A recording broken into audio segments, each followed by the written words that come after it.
3C. 3Cனா என்ன? ரொம்ப முக்கியமான ஒன்று. இது வந்து நாட் ஒன்லி ஸ்டோரு, இது வந்து எந்த பிளேஸாக இருந்தாலும் இதை ஃபாலோ பண்ணோம் அப்படின்னா நம்மளால ஈஸியாக ஐடென்டிஃபை பண்ண முடியும். ப்ளஸ் வந்து ஈஸியாக மெயின்டைன் பண்ணிக்கவும் முடியும். 3C first. 3Cனா என்ன? Correct container, correct quantity, correct location.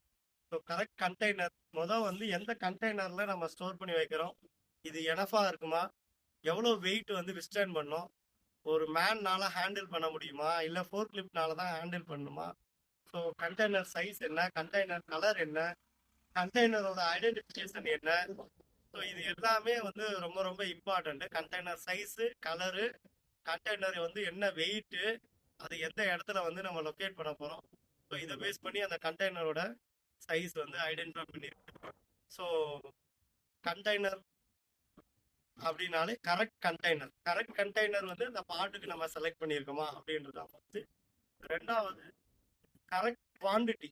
இந்த கண்டெய்னர்ல எவ்வளோ குவான்டிட்டி நம்ம வைக்க போகிறோம், 100, 50, 10, 20, 30, எவ்வளோ வைக்க போகிறோம். ஸோ அதுக்கு மேலே வச்சா என்ன ஆகும், மேபி கண்டெய்னர் கொலாப்ஸ் ஆகலாம், இல்லை கண்டெய்னரை தூக்க முடியாதபடி வெயிட் இன்க்ரீஸ் ஆக வாய்ப்பு இருக்கு, இல்லை கண்டெய்னரில் குவான்டிட்டி கம்மியாக வைக்கிறோம். அப்போ வந்து நம்ம அன்அக்சசபிள் ஏரியாவில் அந்த கண்டெய்னர் ஸ்டோர் பண்ணி வச்சுருந்தோம் அப்படின்னா அதுவே வந்து நம்மளுக்கு வந்து தவறான முடிவெடுக்கிறதுக்கு சாத்தியக்கூறுகள் என்ன அப்படின்னு பார்த்தீங்க அப்படின்னா, இந்த கண்டெய்னரில் நம்ம 150 வைக்கலாம், பட் 50ஓ 60ஓ வச்சுருக்கோம்னு வச்சுக்கோங்க. ஸோ நம்ம பிஃபோர் ஃபாலோ பண்ணல ஏதோ ஒரு சின்ன தப்பு நடந்திருக்குன்னா, இல்லை நாளைக்கு ஒரு அர்ஜென்ட் ஸ்டாக் இருக்குது அப்படின்னு ஸ்டாக் டேக்கிங் அப்போ 150 இருக்குன்றத நம்ம மைண்டில் வச்சுப்போம். ஸோ அதனால் எப்பயுமே கண்டெய்னர் வந்து லோடிங்கில் ஸ்டாக் ஏரியாவில் இருந்தாலே, இல்லை ரெடி ஸ்டாக்ல இருக்குது, இல்லைனா ஃபுல் ஸ்டாக்ல இருக்குது அப்படின்னாலே, சேஃப்டி ஸ்டாக்ல இருக்குனாலே 150 நம்பர்ஸ் தான் அதில் வந்து மினிமம் ஸ்டோர் பண்ணியே இருக்கணும். மேக்ஸிமமும் 150 நம்பர்ஸ் தான். கம்மியான குவான்டிட்டி வைக்கக்கூடாது. அப்படி பார்சியல் குவான்டிட்டி இருந்தால் வெளியில் தெரிகிற மாதிரி அந்த கண்டெய்னரில் பெரிய ஐடென்டிஃபிகேஷன் வந்து பண்ணி நீங்கள் வைக்கலாம். வைக்கக்கூடாதுன்னு இல்லை, கம்மி குவான்டிட்டி வைக்கலாம், ப்ளஸ் ப்ராப்பர் ஐடென்டிஃபிகேஷன்.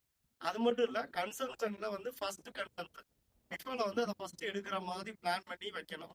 அதை வந்து தனியாக வந்து செப்பரேட் பண்ணி வச்சிடக்கூடாது, இல்லை குவாரண்டைன் பண்ணி வச்சிடக்கூடாது. இன்கேஸ் ப்ராப்ளம்னா குவாரண்டைன் பண்ணி வைக்கலாம், பட் அதர்வைஸ் ரெகுலர் மெட்டீரியல் அப்படின்னா கரெக்ட் குவான்டிட்டி அந்த கண்டெய்னரில் இருக்கணும். ஃபஸ்ட்டு கரெக்ட் கண்டெய்னர் பார்த்தோம், கரெக்ட் குவான்டிட்டி பார்த்தோம், இப்போ வந்து கரெக்ட் லொக்கேஷன் பார்க்குறோம். லொக்கேஷன் ரொம்ப ரொம்ப ரொம்ப ரொம்ப இம்பார்ட்டன்ட்டு. லொக்கேஷன் சேஞ்ச் பண்ணி வச்சதுனாலேயே நிறைய தப்புகள் நடக்க வாய்ப்பு இருக்கு. என்ன மாதிரி தப்பு நடக்கும் அப்படின்னு பார்த்தீங்க அப்படின்னா, ஃபர்ஸ்ட் மாடல் மிக்ஸ்அப், ஒரு மாடல்ல இருந்து இன்னொரு மாடல் வந்து மிக்ஸ்அப் ஆகலாம். செகண்டு மாடல் மிக்ஸ்அப் மட்டும் இல்லாமல் நம்மளுக்கு அதனால ஏற்படக்கூடிய இம்பாக்டான இன்னொரு ரிஜெக்ஷன், ஒரு மேஜரான ஒரு ரிஜெக்ஷன் வரலாம். அதையும் தாண்டி இன்னொரு மேஜரான பாயிண்ட் என்னன்னா, அந்த பார்ட் எஸ்கேப் ஆகி கஸ்டமருக்கு போயிட்டு கம்ப்ளைண்டாக வந்து நம்மளுக்கு வரலாம். அதே பார்ட் ஃபீல்டு போய் வாரண்டி கம்ப்ளைண்டாக வரலாம். ஏன்னப்பா ஒரு சின்ன சேஞ்சு, லொக்கேஷன் வந்து தப்பாக வச்சதுனால இதெல்லாம் நடக்குமானா ஆமாம் நடக்கும். ஏன்னா மோஸ்ட் ஆஃப் த பார்ட்ஸ் வந்து இப்போ சிமிலர் பார்ட்ஸ் யூஸ் பண்ண ஸ்டார்ட் பண்ணியிருக்காங்க. ஸோ டிசைன் புதுசாக டிசைன் பண்ணுறதுக்கு பதிலாக சிமிலர் டிசைன் யூஸ் பண்ணால் மேனுஃபேக்சரிங்க்கும் ஈஸியாக இருக்கும், ப்ளஸ் வந்து நிறைய இன்வெஸ்ட்மெண்ட் தேவைப்படாது. ஸோ அதனால எக்ஸிஸ்டிங் டிசைனை வச்சே ஸ்லைட் சின்ன சின்ன மாடிஃபிகேஷன் டைமென்ஷனை வச்சு பண்ணுறாங்க. அதனால கண்ணில் பார்த்து சில இதை கண்டுபிடிக்க முடியாது, அசம்பிளிலையும் சில விஷயத்த கண்டுபிடிக்க முடியாது பார்ட்டில் நார்மலாக. ஸோ இதை வந்து கண்டுபிடிக்கணும் அப்படின்னா நம்ம கரெக்டான லொக்கேஷனில் வைக்கணும்.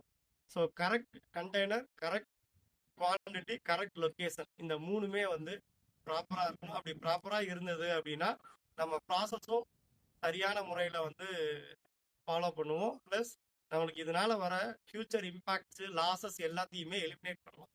ஸோ 3C ஃபாலோ பண்ணுங்க. உங்கள் கம்பெனியில் ஏற்படக்கூடிய மேபி ஃபியூச்சரில் வரக்கூடிய லாஸஸை எலிமினேட் பண்ணுங்க.